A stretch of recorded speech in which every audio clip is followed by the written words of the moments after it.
Virgil van Dijk lahir di Bled 8 Juli 1991. Ia dilahirkan oleh ayah Belandaran van Dijk dan ibu Suriname Ruby van Dijk. Virgil van Dijk memiliki kenangan pahit hingga membuatnya menolak menggunakan nama belakang sang ayah. Jika biasanya pesepak bola asal Belanda selalu identik menyamatkan nama belakang pada jersey-nya, lain halnya dengan bek tangguh Liverpool, Virgil van Dijk. Hal ini tentu menjadi pertanyaan besar para penikmati sepak bola dunia, terlebih Liverpool. Mengapa Virgil van Dijk enggan menyamatkan nama belakangnya? Mantan pemain Southampton ini justru menyamat nama Virgil di setiap jersey klub yang ia bela. Siapa sangka kenangan pahit masa lalu bersama sang ayah menjadi alasan Virgil van Dijk melakukan hal tersebut. Dilansir Blogspot.com dari Sportfit.com, penggunaan nama Virgil di jersey sang pemain telah dilakukan sejak ia membela Groningen di tahun 2011. Mengetahui keputusan yang diambilnya tak lazim bagi para penggemarnya, paman Virgil van Dijk, Stefan Fossi, memberikan penjelasan. Sang paman menyebut perceraian orang tua Virgil van Dijk menjadi penyebabnya.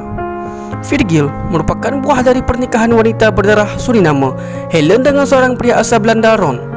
Menurut sang paman, sang ayah telah meninggalkan Virgil bersama ibu dan kedua saudaranya. Virgil telah meraih kesuksesan karir di tengah pasang surut dalam keluarganya, ucap Stefan Fu. Ayahnya berpisah dengan sang ibu dan 3 orang anak, termasuk Virgil.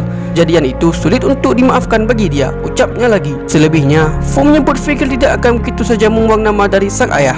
Bek berusia 28 tahun itu memiliki alasan yang kuat dari apa yang ia rasakan sewaktu kecil sejak berusia 12 tahun.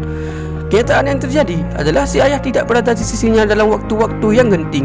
Sang ibu merupakan pahlawan sejati dalam kisah ini, ujar Fu. Seseorang tidak akan membuang nama ayahnya tanpa alasan, dan Virgil memiliki landasan yang jelas berkaitan dengan apa yang ia rasakan, imbuhnya.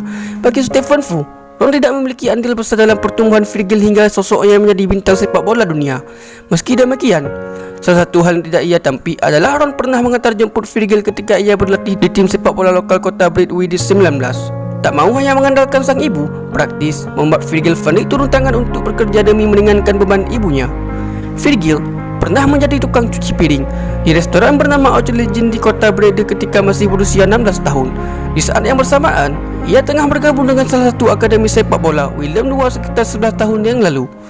Sebelum saya bergabung dengan Groningen Red, ketika berusia 15 atau 16 tahun, saya bekerja sebagai pencuci piring di salah satu restoran di kota Brid, ucap van Dijk. Saya bekerja karena saya ingin pergi ke kota pada Sabtu malam. Waktu itu, mungkin saya mendapat upah 350 euro, sekitar 5,5 juta setiap bulan, dan saya senang memperolehnya, imbuhnya. Kini, Virgil van Dijk menjadi salah satu pembelian tersukses Liverpool di era Jurgen Klopp.